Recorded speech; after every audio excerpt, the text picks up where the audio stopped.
여러분 안녕하십니까? 박용의 뉴스라이브 문을 엽니다.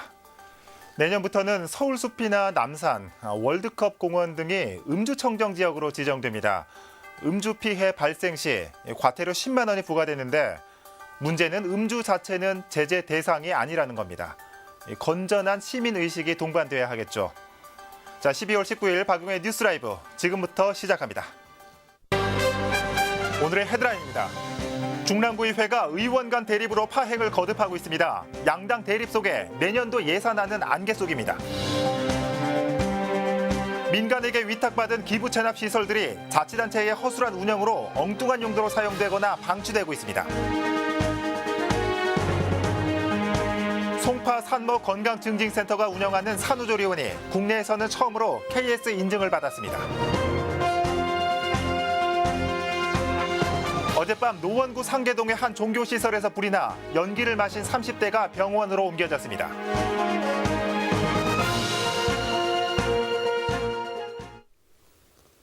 올해 마지막 회기를 치르고 있는 자치구 기초의회가 연일 파행을 거듭하고 있습니다. 중랑구의회는 내년도 교육 예산을 둘러싼 양당 간 의견 대립이 이유입니다. 내년도 살림살이가 미뤄지고 있는 겁니다. 첫 소식 김동훈 기자가 전해드립니다. 18일 오전 중랑구 의회 본회의장의 모습입니다. 예정대로라면 구정 질문이 진행되고 있어야 하지만 본회의장은 텅 비었습니다. 내년 교육 예산을 둘러싼 더불어민주당과 자유한국당 간의 의견 대립이 파행으로 치달은 것입니다. 구가 당초 제출한 내년도 교육 예산안은 50억 원. 하지만 구의회는 예결특위를 거쳐 올해 교육 예산 규모인 38억 원으로 동결시켰습니다. 구체적인 계획 없이 포괄적인 예산안을 올렸다는 이유에서입니다. 선심성 예산으로 쓸 가능성이 있기 때문에 우리 중랑구 의회 예결위원들은 그 계획서가 이게 오지 않았기 때문에 아마 그 예산을 이렇게 동결하라 아마 이렇게 해놓은 상태입니다.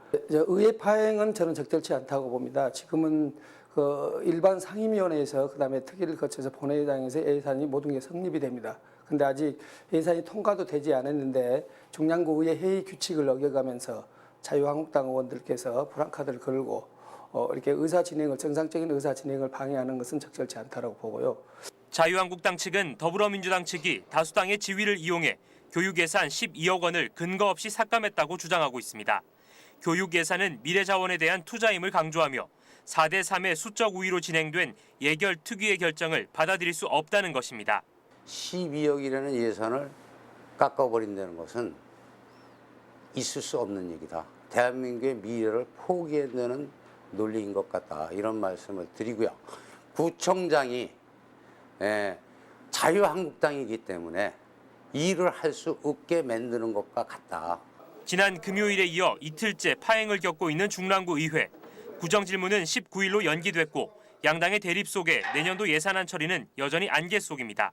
딜라이브 서울경기 케이블TV 김동훈입니다. 지난 2014년 개관한 송파 산모 건강증진센터.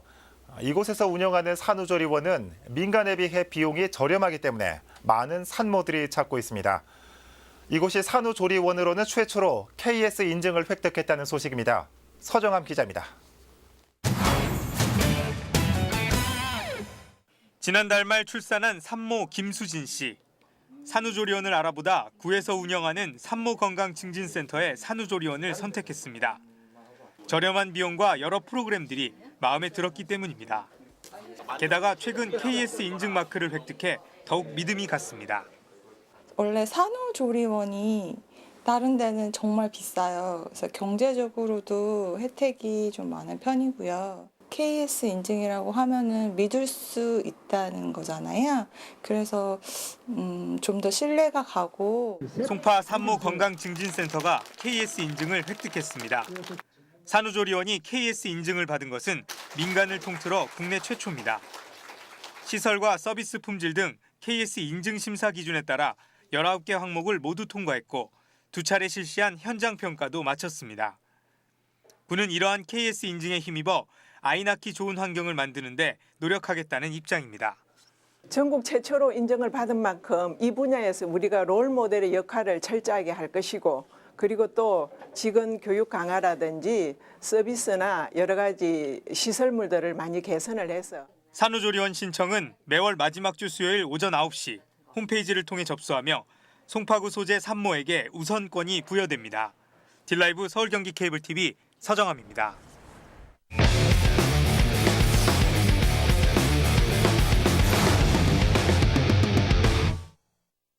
보도자료 속 정책이 잘 지켜지고 있는지 점검해보는 시간, 보도자료 팩트체크입니다. 각 지자체들은 민간에게 공원과 공연장 등 다양한 시설물들을 기부 체납받아 위탁 운영하고 있는데요. 마포구 역시 마찬가지입니다. 마포구의 기부 체납 시설물 어떻게 운영되고 있을까요? 보도자료 팩트체크에서 점검합니다.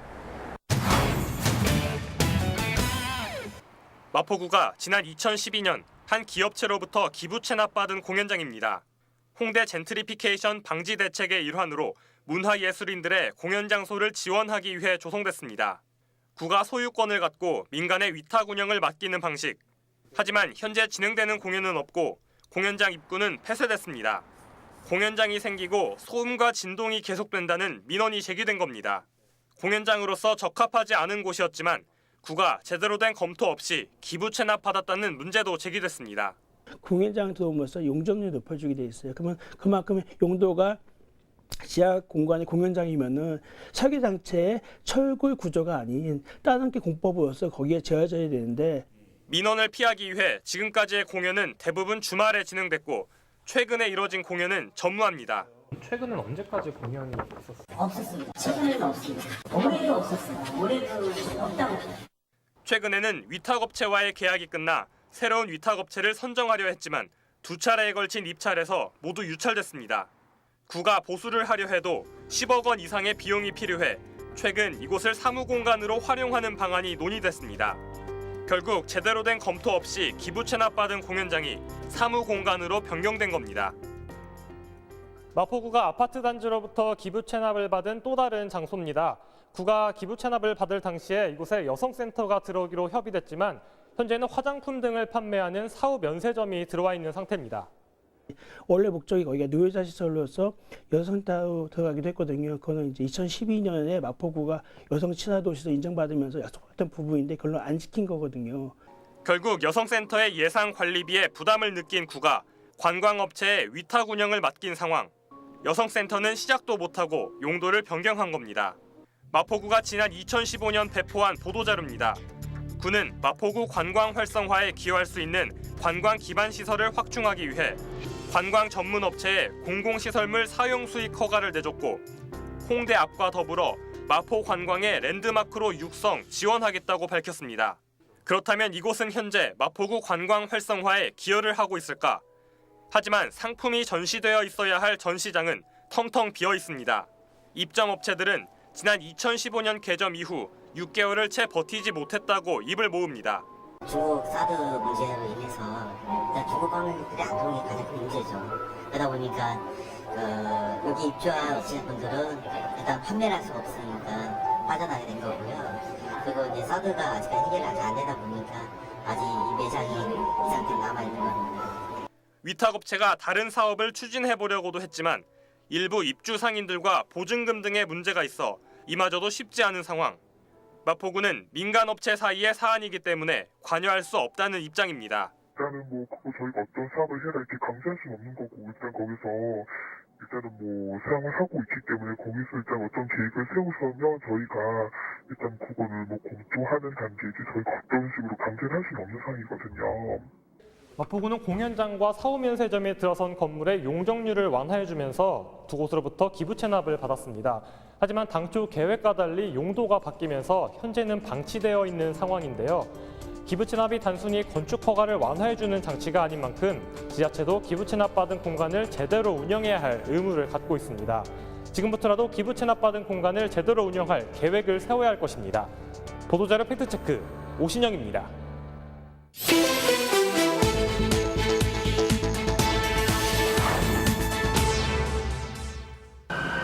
어젯밤 11시쯤 노원구 상계동 한 성당에서 불이 났습니다. 이 화재로 34살 전모 씨가 연기를 마셔 인근 병원으로 옮겨졌습니다. 불은 주변 집기류 등을 모두 태우고 2천여만 원의 재산 피해를 냈습니다. 소방당국은 성당에 거주하던 신부가 촛불을 켜둔 채 외출한 사이 주변으로 불이 번진 것으로 보고 있습니다. 도로 한복판에서 승용차가 불길에 휩싸였습니다.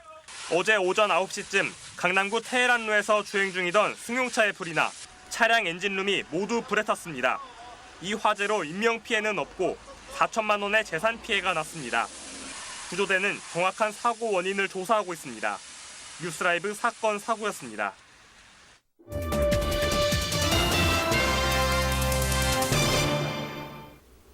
마포구 상암동과 영등포구 양평동을 연결하는 월드컵 대교가 오는 2020년 개통합니다. 월드컵 대교는 왕복 6차로 길이 1980m 규모로 성산대교 주변 교통난 해소와 간선도로망 구축을 위해 지난 2010년부터 공사가 시작됐습니다. 현재 46%의 공정률을 보이고 있는 월드컵 대교는 수상교각 위에 구조물을 떠받치는 보설치 작업이 진행되고 있습니다. 요즘 동네 곳곳에서 빈집과 빈 상가를 심심치 않게 찾아볼 수 있을 겁니다. 서울 곳곳에 늘어만 가는 빈집들도 또 하나의 골칫거리로 등장하고 있는데요. 빈집이 동네의 예술 거점으로 활용되고 있는 사례가 있어 소개해드립니다. 엄종규 기자입니다. 금천구 독산동의 한 골목길. 이곳 한편에는 작은 예술 공간이 들어섰습니다. 얼마 전까지만 해도 비어있던 공간을 금천문화재단이 임대해 청년 작가들의 창작 공간으로 꾸민 겁니다. 작지만 전시 공간은 물론 작업과 교육 공간을 갖췄습니다. 모두 동네 주민과 작가가 함께 호흡하고 교감할 수 있는 공간입니다. 이러한 공간 마련에 앞서 주민과 입주 작가는 이미 협업을 시작했습니다. 독산동의 이미지를 수집해 시각예술화한 첫 작품 독산동 표류기입니다. 독산동에 있는 그 토박이 아이들과 함께한 작품으로 처음에는 예술 문화에 대해서 굉장히 냉소적이시다가 이런 활동을 통해서 약간 다양한 시각을 얻으시기도 하고 저도 그들을 통해서 약간 영감을 받기도 하면서 서로에게 굉장히 좋은 시너지를 주고 있지 않나 생각을 합니다. 빈집을 예술 공간으로 꾸민 건 주민들이 가까운 곳에서 예술을 접할 기회를 제공하기 위함입니다. 여기에 젊은 작가들에게는 작업 공간을 제공하고 마을의 이미지를 바꾸는 역할도 기대하고 있습니다. 현재 한 곳에 불과한 이러한 공간은 내년에는 3곳 또는 4곳으로 늘어납니다. 도시 변화의 방법, 그건 문화예술이 하나의 재료가 되는 거고요. 그 재료를 활용해서 다양한 방식으로 주민들과 이제 소통하는 프로그램들을 만들어내고 궁극적으로는 나는 이 금천구가 문화예술로 특화된 도시로서 탈바꿈할 수 있다고 그런 자신하고 있습니다. 주민들을 문화 향유자에서 생산자로 바꿔보자는 취지로 시작된 금천구의 빈집 프로젝트. 조용한 동네에 어떤 예술의 발자국이 남겨질지 기대됩니다. 딜라이브 서울 경기 케이블 TV 엄종규입니다. 광진구 중곡일동 주민센터가 리모델링을 마치고 새 모습을 드러냈습니다. 좀 더 쾌적해지고 주민들을 위한 시설도 마련됐습니다. 이와 함께 약초마을로 불리는 중곡일동의 축제도 함께 진행됐습니다. 서정함 기자입니다. 중곡일동 주민센터가 새롭게 태어났습니다. 30년을 넘긴 노후된 기존청사의 안전 문제를 해결하고 기존 동청사의 면적보다도 공간을 확장해 쾌적한 민원 처리도 가능해졌습니다. 또 주민센터 2층에는 도서관을 신설하는 등 주민 편의 시설도 확충했습니다. 일단 가장 먼저 안전도 보강 때문에 했는데 하고 나니까 안전하고 좋고 넓고 아주 깨끗한 청사, 아름다운 청사가 될 것 같습니다. 주민들한테 많은 도움이 될 것 같아요. 이날 준공식과 함께 제4회 약초마을 축제도 함께 개최됐습니다. 이날 축제에서는 약초 비누 체험과 약초차 시음 행사 등 다양한 프로그램이 열렸고 약초에 대한 설명도 들을 수 있었습니다. 중곡일동은 2010년부터 주민들이 직접 약초를 가꾸고 서로 소통하며 약초마을로 불려왔습니다. 약초 교실 운영으로 처음에 시작을 했어요. 2014년도부터 약초 축제, 사람이 아름다운 중곡일동 약초마을이라는 브랜드를 캐치프레이즈로 해서 약초 축제 행사로 거듭났습니다. 올해 주민센터 리모델링 문제로 12월에 개최된 약초마을 축제는 내년부터는 새로운 주민센터에서 다시 매년 9월에 개최됩니다. 딜라이브 서울 경기 케이블 TV 서정함입니다. 보행자의 통행 안전을 위해 만든 지하보도. 하지만 횡단보도가 생겨나면서 이용객이 줄어들고 있고 또 지하보도 안에 CCTV도 없어 범죄의 우려까지 높아지고 있습니다. 송지현 기자가 취재했습니다. 1985년 만들어진 종로구 사직공원 앞 지하보도. 횡단보도가 없던 시절에는 이용이 활발했지만 근방에 횡단보도가 생기면서 이용률은 확연하게 줄어들었습니다. 횡단보도 생기고 난 이후로는 그 지하보도를 사용할 일이 없어요. 거의 그리고 다른 사람들도 이용 안 해요, 저기를. 이용률이 줄어들면서 관리도 소홀해졌습니다. 지하보도 안 전등은 군데군데 꺼져 있고 CCTV도 없어 늦은 밤이나 새벽 시간대에 지하보도를 이용하는 사람들은 위험을 느끼기도 합니다. 전에는 여기 막 노숙자분들도 오셔가지고 주무시고 가시기도 하고 막 아침에도 누워 계실 때도 있었고. 또 다른 지하보도도 상황은 크게 다르지 않습니다. 종로구 동십자가 지하보도입니다. 이곳은 1년 전 불이 나 현재는 복구가 거의 완료된 상태인데요. 환경은 좋아졌지만 이용객 수는 많지 않습니다. 지난해 말 방화로 추정되는 불이 났지만 CCTV가 없어 범인을 찾을 수 없었고 내부에 있던 공공미술은 불에 타 소실됐습니다. 복구가 완료됐지만 여전히 CCTV는 설치돼 있지 않은 상황. 사고 재발을 방지하고 이용객이 준 지하보도 내에서의 범죄를 예방하기 위해 CCTV 설치를 비롯한 위험 방지 대책이 필요해 보입니다. 한편 서대문구, 강동구 등 일부 자치구에서는 비어있는 지하보도 공간에 창업센터, 갤러리 등을 만들어 이용객 수를 늘리고 범죄의 위험도 줄이고 있습니다.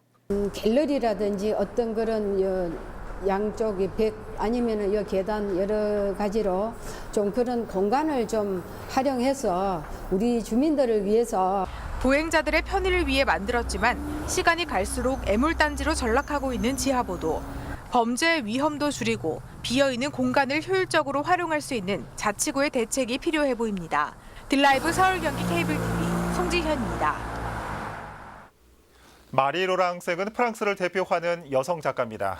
우리에겐 천재 시인 기욤 아폴리네르의 작품 미라보다리의 주인공으로 더 알려져 있습니다. 국내에서 처음으로 그녀의 회고전이 열리고 있습니다. 현장에 이혜진 기자가 다녀왔습니다. 영화보다 더 파란만장했던 삶을 살았던 마리 로랑생. 그녀가 겪었던 슬픔과 행복, 그리고 사랑의 기억은 고스란히 작품에 녹아 있습니다. 시인 기욤 아폴리네르와 뜨거운 사랑을 나눴던 열애시대, 그리고 전쟁과 이혼의 아픔을 겪었던 망명시대, 또 작가로서 절정기를 이뤘던 광란의 시대 등 시기별로 구성된 작품은 그녀의 삶은 한눈에 보여주고 있습니다. 마리 로랑생의 작품은 초상화, 여성, 황홀한 색채 이 세 단어로 표현됩니다. 자신의 초상화는 물론 피카소와 코코 샤넬 등 유명인들의 초상화는 그녀의 대표작이 됐습니다. 또한 남성의 관점에서 여성을 바라봤던 서양 미술사의 흐름에서 탈피해 여자의 눈으로 본 여성성을 가장 잘 포착해낸 작가란 평을 받고 있습니다. 또 이분이 어떻게 우리 또 여성상들을 어떻게 표현했나 거기에 대해서 기대도 가고 또 파리라는 또 예술의 도시 거기에 있는 여성들은 어떤가 이런 데 대해서도 굉장히 관심이 가요. 예, 기대합니다. 무엇보다 마리 로랑생의 작품에선 파스텔 톤의 색감이 눈에 띕니다. 초기 작품엔 검은색과 흰색이 주로 쓰였다면 후기로 갈수록 핑크와 옅은 블루, 청록색이 주를 이룹니다. 그녀가 10년에 걸쳐 완성한 작품인 3명의 젊은 여인들에선 고혹적인 적색이 작품에 쓰이면서 황홀한 색채감의 절정을 보여줍니다. 때문에 마리 로랑생은 색채의 마술사로 불리는 마크 샤걸과 함께 색채를 가장 아름답게 표현해낸 작가로 손꼽힙니다. 이번 회고전은 내년 3월 11일까지 예술의 전당 한가람 미술관에서 만나볼 수 있습니다. 딜라이브 서울 경기 케이블 TV 이혜진입니다. 서울시가 성수동 레미콘 공장 이전 부지 활용에 대한 시민 아이디어를 공모합니다. 공모전은 성수동 레미콘 공장의 이전이 확정됨에 따라 공장 부지 활용에 대한 시민 아이디어를 발굴하기 위해 마련됐습니다. 참가자는 레미콘 공장의 활용 방안과 주변 연계, 서울숲 활성화 방안 등을 제시하면 됩니다. 시는 다음 달 19일까지 공모전 접수를 받아 모두 21개 작품을 선정할 계획입니다. 대상에게는 300만 원이 수여됩니다. 마포구는 지난 15일 아현동 주민센터에서 한 해 동안의 주민자치 활동 성과를 점검하고 내년도 활동에 대해 주민 의견을 조사하는 자리를 마련했습니다. 주민 활동가들이 발굴한 2018년 주민 참여 지원 사업 10개 항목 중 금연거리 만들기와 주민 간 인사하기, 마을 쉼터 조성 순으로 아현동 주민들의 호응을 얻었습니다. 선정된 안건은 검토를 거쳐 내년 아현동 마을 공동체 사업에 반영됩니다. 마포구에서는 올해 13개 동 주민들의 투표를 통해 지역별 주민 참여 예산 사업을 선정합니다. 종로구가 마을 공동체 우수 사례 공유회를 열었습니다. 마을 공동체 사업은 마을 공동체 활성화를 위해 주민들이 추진하는 활동에 대해 서울시가 교육부터 컨설팅, 사업별 지원까지 총괄하는 사업입니다. 종로구 마을 공동체 우수 사례로는 동극을 제작해 지역 어린이들에게 재능 기부 공연을 하는 플레임의 우리로 인해 행복 찾기 팀을 비롯해 5개 팀이 선정됐습니다. 강남구의회는 지난 15일 본회의를 끝으로 올해 의회 일정을 모두 마쳤습니다. 의회는 지난달 16일부터 27일까지 진행된 행정사무감사 결과보고서 승인의 건과 내년도 예산안을 수정 가결했습니다. 8,119억 원의 예산을 확정한 예산결산위원회는 영동대로 남단 교통섬 내 소나무숲 조성 등 36개 사업에서 83억 원을 일부 또는 전액 삭감했습니다.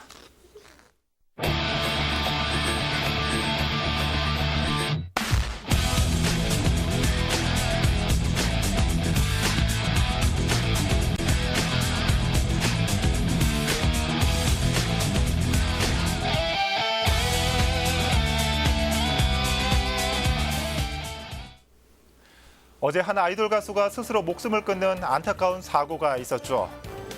혼자 사는 사람들이 늘다 보니 이 서울의 한 시의원은 1인 가구의 고독사를 예방하자는 조례안을 발의했습니다. 눈여겨볼 점은 청년층의 고독사를 막기 위한 정책도 필요하다는 건데, 물론 이런 복지 서비스도 중요하지만 왜 고독한지에 대한 근본적인 물음과 처방도 잊지 말아야 할 겁니다. 박용의 뉴스라이브 마칩니다. 시청해 주셔서 고맙습니다.